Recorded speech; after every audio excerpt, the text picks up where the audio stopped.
सुप्रभात पिला माने आमे आज अष्टम श्रेणीर भाषा विषय रे पढ़िबा। आमर प्रसंगटी होची वृक्ष महात्मा। आमे काली पढ़ितिले वृक्ष हमको कौन कौन साहाय्य करूची, वृक्ष आमर कौन उपकार रे आसुची। आमे तीन पद काली जानिथिले। आज जो नेक्स्ट पदगुरा अछि से विषय रे आमे आज जानिबा। मन दे सुनुथा, मु तुम मानको पचारिबी से विषय रे। अच्छा पिला माने आमे काली जो पढ़ितिले किछि सरल प्रश्न अछि, तार टिके उत्तर दियो। प्रथम प्रश्न होउची ओडिया भागवतर रचयिता किए? ओडिया भागवतर रचयिता अतिबड़ी जगन्नाथ दास। सेकेंड क्वेश्चन गोप बालक माने दुख अनुभव करुथिले काहेकि? अच्छा पिला माने तमे माने काली जानिचो, काली मु जो पढ़ौतिली गोप बालक माने दुख अनुभवर कारण होउची सूर्यंकर जेतेले तिर्यक रश्मि आमर पृथ्वी पृष्ठ रे पडुथिला एवं सेमान जेतेबेले गोप बालक माने गाई जगिबा पई जाइथिले, गोरु मानको जगिबा पई जाउथिले, सेतेबेले सूर्यंक किरण रे से अधिक कष्ट पाउथिले, जहा कि सेति पई से दुख अनुभव करुथिले। थर्ड क्वेश्चन वृक्ष को सूजन सहित तुलना करिवार कारण कोन? अच्छा पिला माने तमे माने सूर्यन कोन जानिଛ? सूर्यन होउचंती बंधु बा भल लोक। तेणु जेमिति आमर बंधु माने हमको साहाय्य करंती, आमर जे आमर भल लोक माने हमको साहाय्य करंती, सबु विपदरु हमको उद्धार करंती, सेही भली वृक्ष मध्य हमको सबु क्षेत्र रे साहाय्य करंती। तेणु से विषय तमे माने मध्य जानिଛ। चारि क्वेश्चन केउ मानक आगरे श्रीकृष्ण वृक्षर महिमा कथा कहूतिले? अच्छा पिला माने तमे माने तो जानिଛ श्रीकृष्ण वृक्षर महात्मा, वृक्षर जो महात्मा आ उपकार कहा मानक आगरे कहूतिले? गोप बालक मानक पाखरे श्रीकृष्ण कहूतिले। अच्छा पिला माने तुम तो भलरे जानिଛ, आमे नेक्स्ट जो पद से सब विषय रे टिके जानिबा।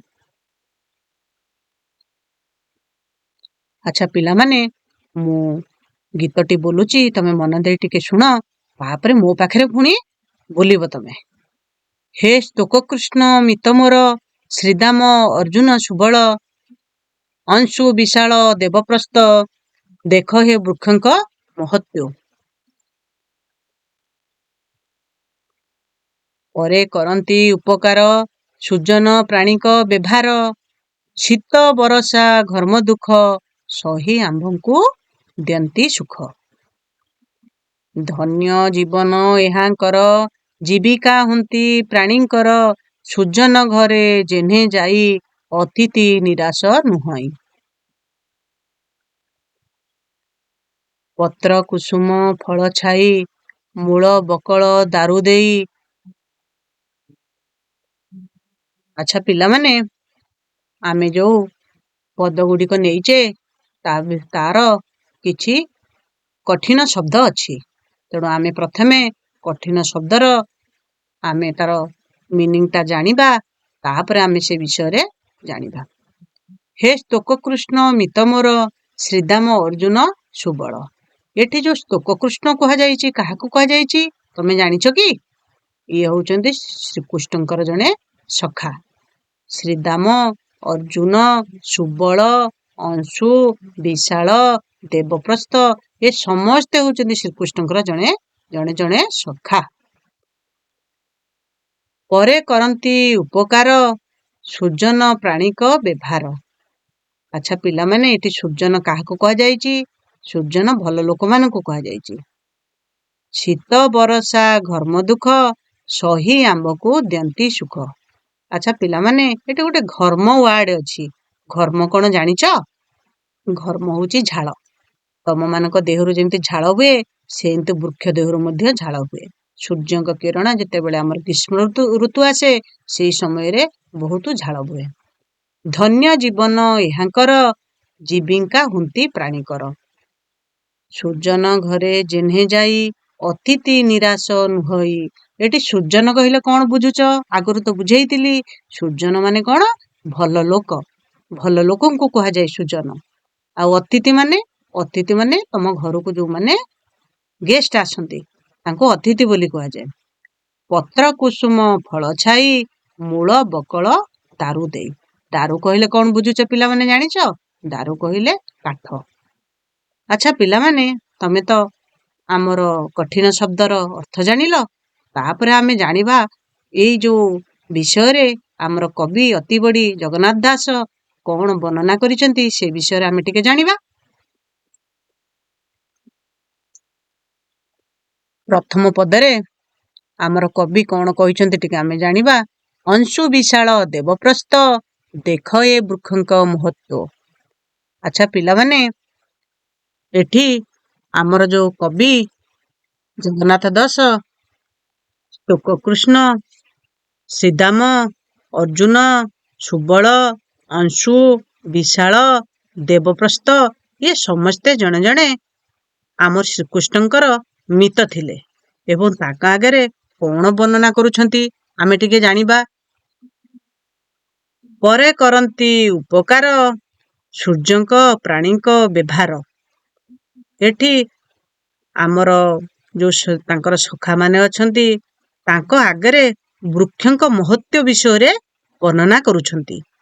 ସେ କହୁଛନ୍ତି ବୃକ୍ଷ କିପରି ଉପକାର କରେ, ସମସ୍ତଙ୍କର ଯେମିତି ବୃକ୍ଷ ଉପକାର କରେ, ସେମିତି ଯେମିତି ସୂର୍ଯ୍ୟନ ବ୍ୟକ୍ତି ମାନେ ସମସ୍ତଙ୍କର ସାହାଯ୍ୟ କରନ୍ତି, ସମସ୍ତଙ୍କର ଉପକାର କରିଥାନ୍ତି, ସେଇଭଳି ବୃକ୍ଷ ମଧ୍ୟ ସମସ୍ତଙ୍କର ଉପକାର କରିଥାଏ। ଶୀତ ବରଷା ଘର୍ମ ଦୁଃଖ ସହି ଆମ୍ଭଙ୍କୁ ଦିଅନ୍ତି ଦୁଃଖ ସୁଖ।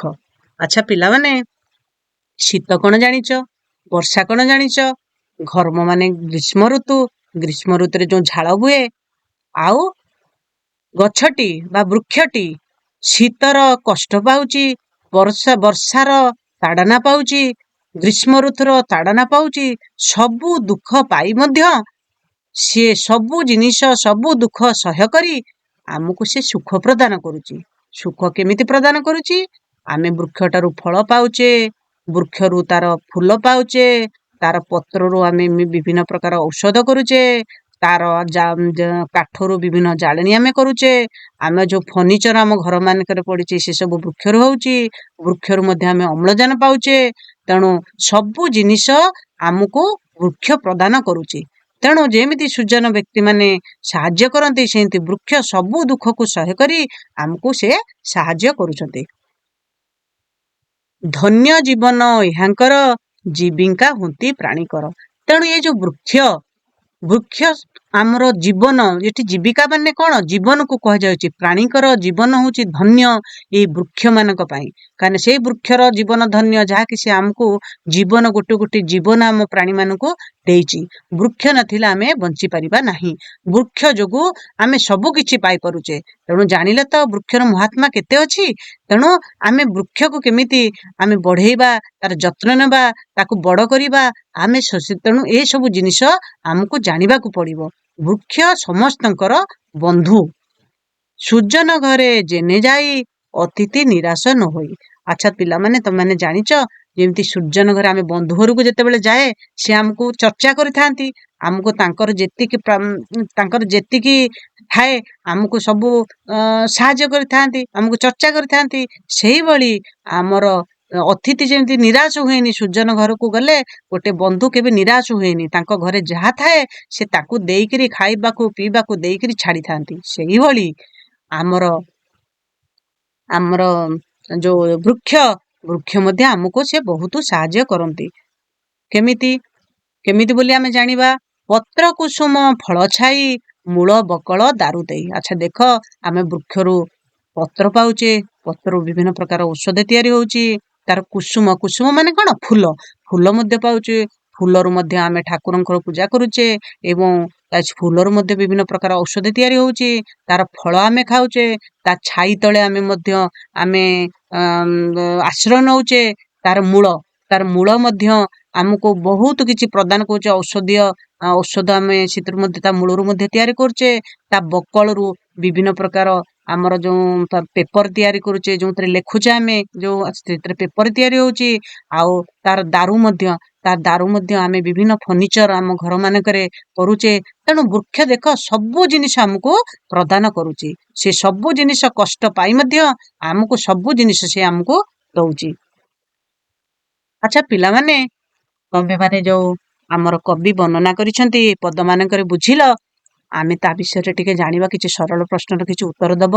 ଆଚ୍ଛା କହିଲ ଦେଖି, ମୋର ପ୍ରଥମ କ୍ୱେଶ୍ଚିନ୍, କୋଉମାନଙ୍କ ଆଗରେ ଶ୍ରୀକୃଷ୍ଣ ବୃକ୍ଷ ମହିମା କଥା କହୁଥିଲେ? କାହା ପାଖରେ କହୁଥିଲେ? ଗୋପ ବାଳକ ମାନଙ୍କ ଆଗରେ ଶ୍ରୀକୃଷ୍ଣ ବୃକ୍ଷ ମହିମା କଥା କହୁଥିଲେ। ସେକେଣ୍ଡ ହଉଛି, ବୃକ୍ଷକୁ ସୂର୍ଯ୍ୟଙ୍କ ସହିତ ତୁଳନା କରାଯିବାର କାରଣ କଣ? ଜାଣିଛ ତମେ?